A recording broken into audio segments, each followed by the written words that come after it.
Okay, if you're an MvM player who clicked on this video just to shit on me, then just give me a moment of your time first. Sorry, just give me a moment to prepare. I use Spy in MvM unironically. Why you boring me?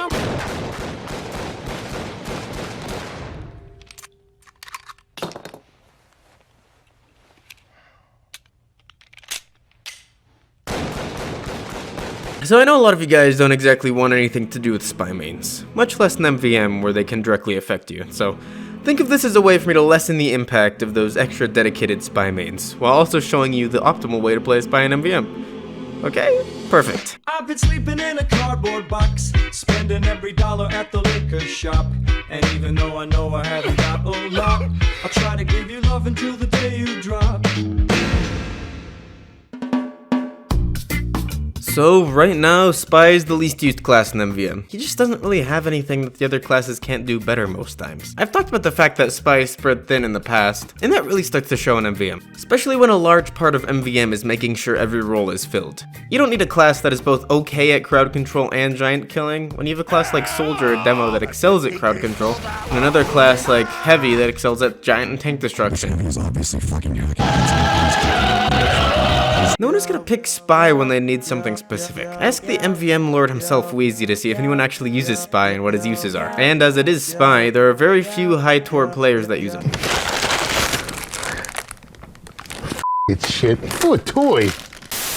Surprisingly though, there are two very effective but different ways to play Spy. One of them involves being good at the game, and this is the official high Tor approved way to play Spy in MvM. The other one I discovered myself, and it involves exploiting tiny technical oversights in the game engine. So first, let me introduce you to the traditional Spy. His loadout consists of Dead Ringer to get you out of rough situations, Big Earner to give you practically infinite dead rings because of its cloak regen, and along with a speed boost you can trick stab robots.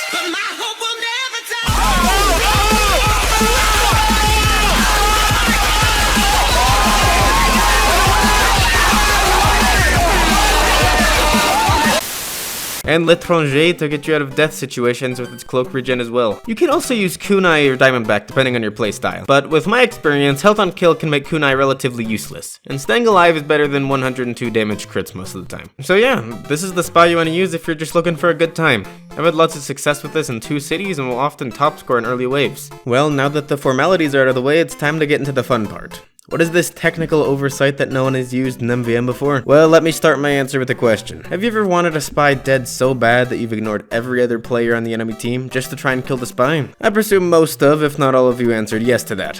So it shouldn't be hard to imagine what a robot must feel like after they see all their teammates whom they love so much get backstabbed. Still not getting it? Well, have you ever noticed that the MvM robots look like they're on a timer before they turn around to shred the spy? Well, paired with that mechanic, the robots have something called target priority, which basically determines who the robots will shoot at. And this targeting is determined by a lot of things, like distance, if you're attacking them, if you're healing someone, and most importantly for this gimmick, class. Yeah, so there are 3 classes, Sniper, Medic, and Spy, that have higher priority depending on the actions they are doing. The number 1 priority will almost always be a spy within their sightline that is dealing damage and is undisguised. The only priority that can compete with that is if a medic is healing someone and the robot's AI is set to hard or expert. But of course, if this happens, the spy is left wide open to go for backstabs and deal with the highest DPS in the game. This kind of puts the robots in a weird place, where they'll always be programmed to target the spy because of his potential as the highest threat, but if they try to get smart and attack your teammates again, it comes full circle and Spy can destroy them from behind. Now that you guys see the base mechanics of this theory, I can see some light bulbs coming on. Fine, I'll stop beating around the bush. 2 words. Tank, Spy. Stock knife with Dead Ringer and spiking almost exclusively into resistances. Possibly the strongest anti-giant tool in the game, because as long as Spy is alive and in position, he acts as an infinite Uber for everyone currently attacking the giant. This leads to everyone else being able to melt giants and hordes, while Spy can just sit back and play a bullet hell. There's just one problem with this strategy, however. You won't really be doing much. This means that Spy will have to completely put all of his faith into his team, which means communication. And yep, you can probably see the main flaw now.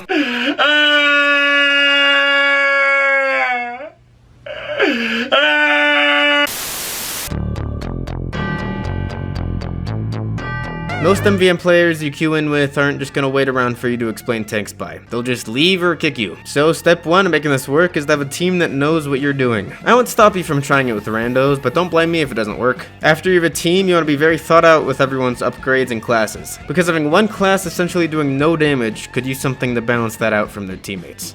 Make sure that your team has a lot of DPS for the frontline classes that will be playing around you. They will be able to focus more on DPS and weapon upgrades instead of spending so much on the resistances, since there will be significantly less damage going towards them.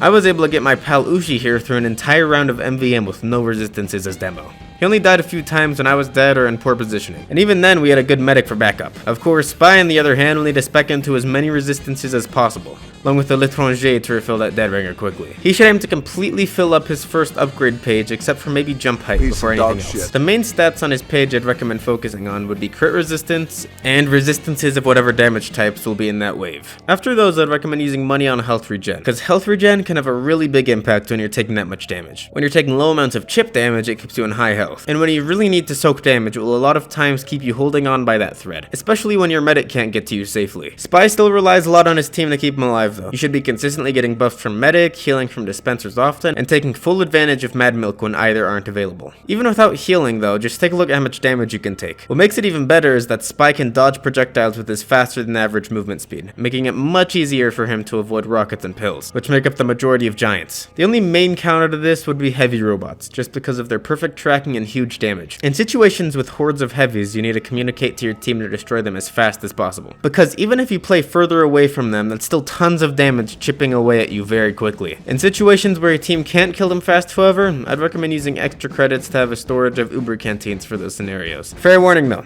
you may never touch the ground again if you choose this route. Of course, when there isn't an immediate threat, or if your team could use some help with Fist of Steel heavies or sniper, don't be afraid to help them out with a little bit of backstabs. While tanking is the priority, that doesn't mean you should exclusively sit and take damage when it'd be useless. 90% of the time though, yeah, try to piss off the robots. To become a true tank spy though, you've really got to become that fly that won't go away. Always be sure to stay just in range of the robots and picking away at them with the L'Étranger. I mean, just look, they really can't help themselves. You may not be getting points this way, but trust me, you'll be getting funny points.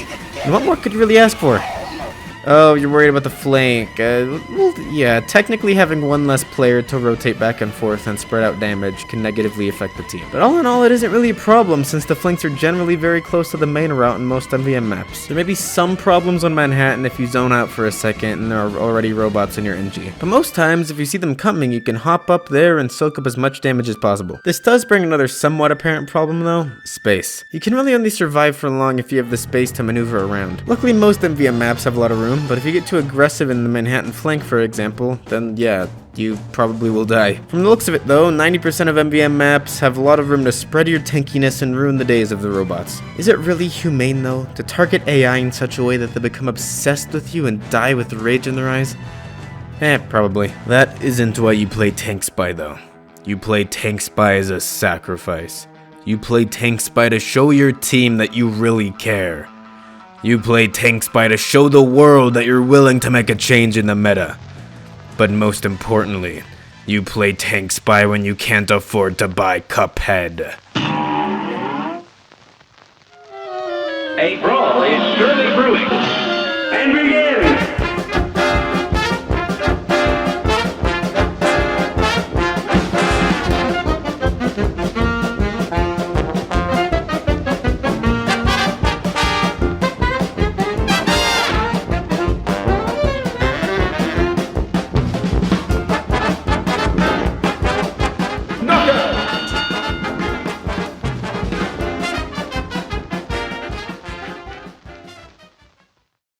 Hey, thank you guys for watching this video, and if you guys have anything I've missed or any ideas for this strategy, be sure to let me know.